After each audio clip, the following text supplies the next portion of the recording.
네, 반갑습니다. 김민혁입니다.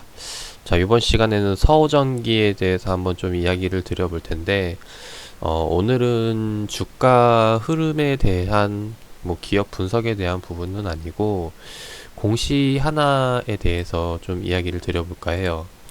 자, 서우전기가 이제 9월 2일 날짜로 특정 계좌 매매 관여 과다 종목으로 선정이 됩니다. 그래서 여기에 대해서 이제 투자 주의를 받게 되는데, 요 내용을 좀 먼저 보면서 한번 이야기를 드려보도록 할게요. 자, 공시를 보면은 특정 계좌군 매매 관여 과다 종목으로 해서 서우전기가 이제 투자주의에 걸리게 되는데, 자, 일단 내용을 좀 읽어보면은 서우전기가 이제 3일 동안 이제 주가 변동률이 19%가 나왔고, 그 다음에 매매 관여, 특정 계좌에서 매매 관여했던 게 이 중에 14%를 관여를 했다라는 거예요. 그래서 즉, 이제 주가 조작이죠. 네, 주가 조작이 의심되기 때문에 여기에 대해서 투자 주의를 준 거라고 보시면 되겠습니다. 그래서 이제 거기에 대한 부분 내용이 나와 있고, 그리고 3일 동안 중에서 이제 이틀간 이제 주가 조작에 대한 좀 의심이 된다라는 내용이고, 이거 같은 경우는 일단 우리 사실 좀 그 많은 조건들이 있어요. 이제 금감원에서 이제 주가 시세 조작을 찾기 위해서 하는 방법들이 상당히 많겠죠. 일단 첫 번째로 많은 투자들을 관여해야 되기 때문에 아무래도 하나하나 다 보기보다는 이런 기준을 잡습니다. 그래서 기준을 잡아가지고 이 기준에 해당되게 되면은, 그러니까 예를 들어서 기준을 잡아가지고 기준에 해당되게 되면은 이제 그거는 시세 조작으로 판단을 하고 일단 첫 번째로 주의를 준다라는 거죠. 근데 이게 진짜 자연적으로 해서 발생되는 경우일 수도 있고 아니면 진짜 누군가가 의도적으로 하는 걸 수도 있기 때문에 일단 1차적으로는 기준을 잡고 걸러내는 거지, 이게 실제로 시세 조작을 한다 안 한다는 확실하게 판단을 하지 못한다라는 거죠. 그래서 이런 기준들 잡는 게 이제 우리가 알고 있는 것 말고도 상당히 많은 것들이 존재할 거예요. 지금 나와 있는 것 말고도 이제 상당히 많은 것들이 존재할 텐데 이거 하나하나에 대해서는 사실 다 알 수 없는 거고, 근데 이게 원래 이제 세력들이 흔히 우리가 얘기하는 작전주에서 이런 것들이 가끔 나오긴 합니다. 어떻게 나오냐면은 일부러 시세 조작을 피해가지고 주가를 띄우는 경우가 있죠. 예를 들어서 뭐 오늘 계속해서 5%씩 올라가는데 이게 5%씩 올리면은, 그러니까 이거는 제가 만든 기준이에요. 예를 들어 뭐 한 5거래일 동안 5%씩 올라간다. 그러면은 이렇게 시세 조작으로 판단돼서 투자 주의로 넣어버리겠다라고 한다면은 실제로 주가를 올릴 때는 뭐 4.5%만 올린다던가, 예, 이런 식으로 해서 원래는 이제 주가 조작할 때는 이런 기준을 피해 가지고 가는 게 일반적이라는 거죠. 근데 이렇게 걸리는 경우는 사실 드문 경우고, 걸린다고 했을 때 그리고 좀 거래량이 많은 종목과 이제 왜곡되는 부분들도 있습니다. 거래량이 없는 종목들에 한해서. 근데 지금 요번에 서우전기 같은 경우는 사실 거래량이 많은 종목은 아니에요. 그리고 실제로 상장되어 있는 주식수도 지금 보면 500만 주가 끝인데, 그러다 보니까 유통되는 주식수가 작아서 여기에 대해서 주가 왜곡이 되다 보니까 시세 조작이라고 의심받는 경우가 나올 수 있다라는 거죠. 그래서 여기 요번에 나온 것 그 내용을 보면은 이번에 특정 계좌군 매매 관여 과다 종목으로 공시된 조건이 뭐냐면은 이 세 가지 조건을 만족을 해야 되는데, 하나하나 좀 보도록 하겠습니다. 일단 첫 번째로 당일 종가가 3일 전날의 종가보다 15% 이상 상승. 이건 사실 다른 종목들에게서도 심심찮게 보는 경우죠. 3일 동안 15%가 올라가는 종목들 찾아보면은 이거는 이제 많다 보니까 사실 이거 하나만으로는 시세 조작한다고 이제 의심을 할 수가 없어요. 그래서 2번과 3번을 만족을 해야 되는데, 지금 2번과 3번의 내용이 뭐냐면은 두 번째가 당인을 포함한 최근 3일간 특정 계좌군에서 시세 영향력을 고려한 매수 관여율이 5% 이상일 수가 2일 이상이라는 말이에요.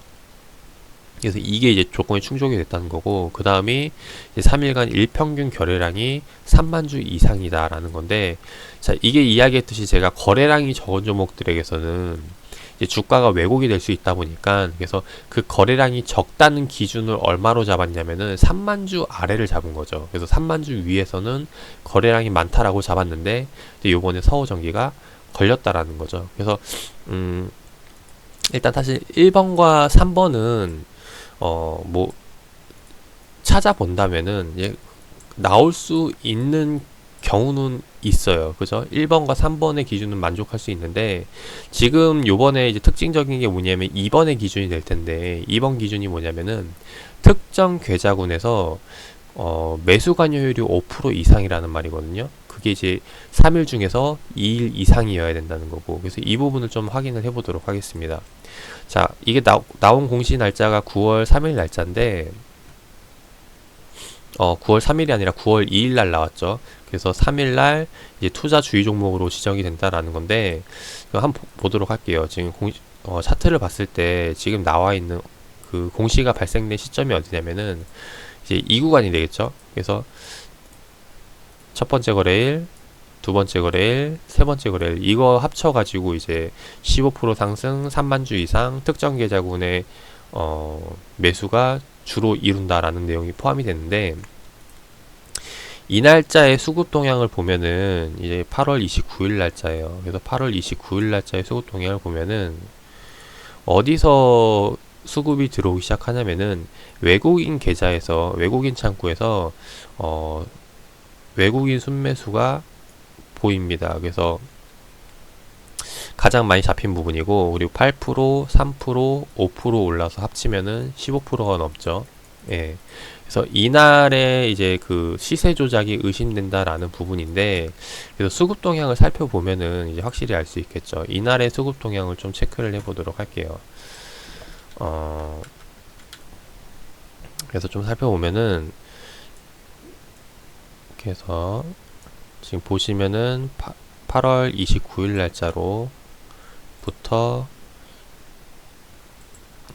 그 다음이 이제 9월, 이렇게 최근 조회를 해보겠습니다. 조회를 해서 이제 외국계 창구다 보니까 찾아보면 쭉 나오는데, 이제 시간 관계상 제가 줄이면은 이제 메릴리치 창구에서 나왔어요. 그래서 메릴리치 창구에서 8월 29일 날부터 9월 2일 날짜 이 세 거래일 동안 15%가 상승을 했고, 그 다음에 지금 아까 그 조건이 3만 주 이상이었죠. 그래서 거래량을 보면은 7만 5천, 3만 7천, 4만 6천, 그래서 3만 주 이상이 셋 다 넘어요. 그래서 두 번째 조건이 성립을 했고, 그 다음에 세 번째가 이날 터진 거래량에서 5% 이상 그 관여를 했다라는 건데, 요거는 이제 어떻게 확인을 하냐면은 실제로 얘가 이 거래량에서 이제 5%만큼의 매수가 들어갔는지 이 부분을 확인을 하면 돼요. 그래서 계산을 해보면은, 자, 75,683의 5%면 얼마냐면은 75,683의 5%면은 3,784거든요. 그래서 3,784주를 이상을 매수를 했냐라는 걸 보는 거죠. 그래서 보면은 매수 관점에서 이제 3,784주 이상 매수를 했죠. 4,800주. 그래서 일단 첫 번째로 조건이 성립이 됐고, 자, 두 번째가 그러면은 또 성립이 됐는지 보겠습니다. 다음 날짜 37,817주에서 곱하기 0.05%, 그러면은 이제 1,890주를 이상을 매수를 해야 되는데, 실제로 매수 관여율을 보니까 넘어갔죠. 조건이 성립을 했고, 네. 그래가지고 그 다음 날짜 한번 확인을 해볼게요. 곱하기 0.05% 하게 되면은 2326주로 해서 실제로 매수량을 보면은 이제 넘어갔다라는 거죠. 이제 그러다 보니까 이 투자 특정 계좌군에 대한 매매 관여, 과다 종목에 대한 조건 세 가지가 성립이 돼가지고 그냥 저게 그냥 그냥 프로그램적으로 그냥 걸려서 공시가 나왔다라고 보시면 되겠습니다. 이렇게 해서 해가지고 실제로 얘네가 이제 주가 조작이 의심된다면은 이후에서도 계속해서 비슷한 시세 조작에 대한 움직임들이 나오겠죠. 그래서 이게 또다시 걸리게 된다면은 그 다음에 뭐 거래 정지가 되던가 아니면은 뭐 투자 경고를 준다던가 이제 위험을 준다던가 이제 이렇게 넘어가게 될 텐데, 이제 이런 것 근데 그 시세 조작이라는 건 사실 걸리기가 그렇게 쉽지는 않아요. 그래서 여기에 대해서 그것도 이렇게 대놓고 나오는 경우는 쉽지 않기 때문에 이제 이런 특징적인 거 찾는 건 좋지만은, 근데 이게 그러니까 이야기 드렸듯이 거래량이 너무 많고 이런 종목들이라면 모르겠지만은 그게 또 아니다 보니까 이제 왜곡될 수 있는 현상들이 생긴다라는 거죠. 더군다나 이제 메릴 린치 같은 경우는 약간 그 투자 전략이, 얘네도 이제 그 프로그램적으로 기술적으로 해서 들어오는 수급들이 있기 때문에 얘네도 이제 그 시행착오라는 걸 겹치거든요. 이게 무슨 말이냐면은, 과거에는 이 메릴 린치 창구에서 이제 굉장히 이제 좀 시범적인 매매 전략들을 많이 구사했어요. 그래서 메릴 린치 수급이 들어온다 해서 안 좋게 보는 이유 중에 하나가 뭐였냐면은, 얘네가 기술적으로 그 시세 차익을 내고 나가는, 그러니까 단기적인 관점에서 수급이 들어오고 나가는 거기 때문에 사실 좀 그 주주들에게서는 메릴 린치가 들어온다는 게 조만간 팔고 나갈 계좌라고 생각을 해서 그렇게 꺼려하는 부분이 있습니다. 그래서 이제 그때 당시에 막 좀 여러 가지 그 말들이 많았는데, 근데 최근에는 이제 많이 좀 줄어들었죠. 근데 요번에 나온 건 역시도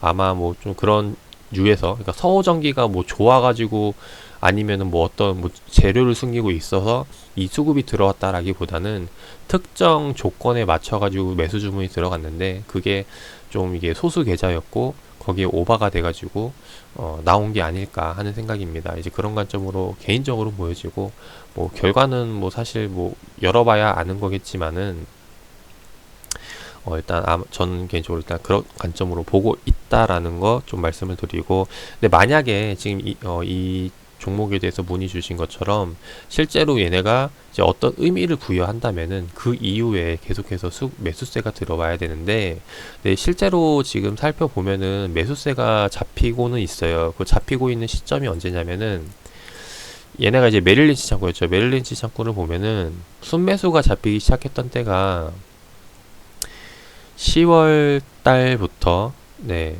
10월 달부터 이제 매수세가 잡히기 시작을 하거든요.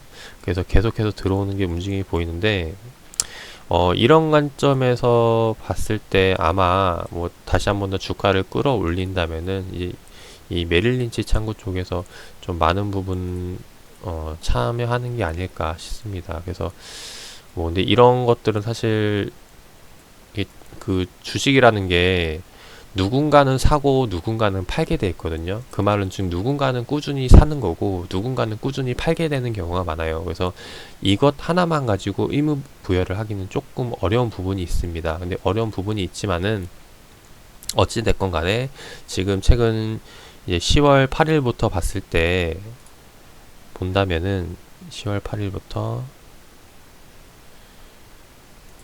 봤을 때 이제 체결량이 이제 순매수가 조금씩 늘어나는 게 움직임이 보여지는데, 그래서 이 구간부터는 메릴 린치가 계속해서 매수하고 있는 이유 때문에 이 주가가 방어되는 게 아닐까 싶고, 이 메릴 린치가 나가지 않는다면은 일단 여기에 대해서 좀 그 뭐 이야기했듯이 얘를 기준으로 잡고 매매 전략을 잡아봐도 뭐 나쁘진 않을 것 같아요. 근데 일단 개인적으로는 그렇게 큰 의미를 부여할 만큼의 것은 아니지 않나 싶습니다. 왜냐하면 일단 거래량이 500만 주밖에 안 되기 때문에, 그리고 그 중에서 이미 메릴 린치 창구가,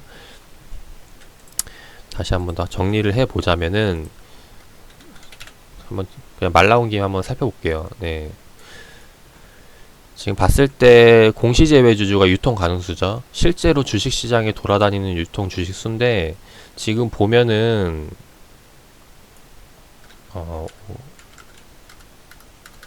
곱하기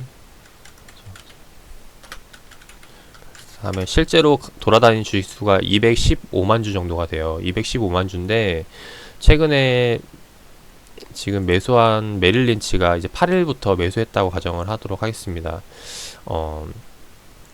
특징이 나왔던 건 9월 달이었죠. 이날 언제였죠? 네, 8월 말, 8월 날짜에.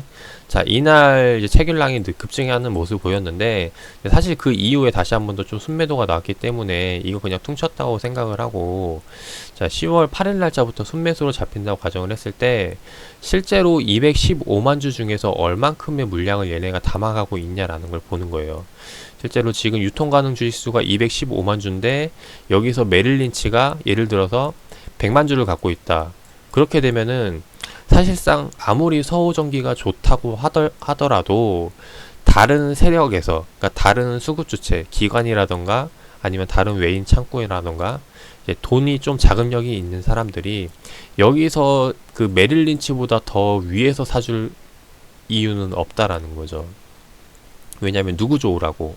결국에 주가를 올리면은 일단 가장 이득 보는 건 메릴 린치가 될 테고, 만약에 메릴 린치가 팔고 나가게 된다면은 그 위에서 샀던 수급 주체는 이제 손바뀜이 되는 거죠. 그 수급 주체가 이제 손바뀜이 되는데, 걔네가 또 다른 사람한테 물량을 넘겨야 되는데, 그만한 또 모멘텀이 뭐가 있는지, 그리고 그만큼의 이제 그 기업에 대한 인지도라던가 좀 이제 거래 대금이라던가 이런 부분들 체크해야 되는데, 거기에서 생각했을 때 이 유동성 리스크가 걸릴 수 있다라는 겁니다. 그래서 이런 부분들을 생각했을 때 만약에 뭐 다른 세력 기관이라면은 좋다 할지라도 이미 다른 수급 주체가 들어와 있는 걸 보고 들어갈이 만무하다라는 거예요. 그래서 이런 종합적인 부분들을 봤을 때 단순히 이 메릴 린치보다 뭐 더 내려왔을 때 싸게 산다는 관점에서 공략을 한다면 모르겠지만은, 아니면은 메릴 린치와 지금 비슷한 가격대에 들어가는 관점으로 해서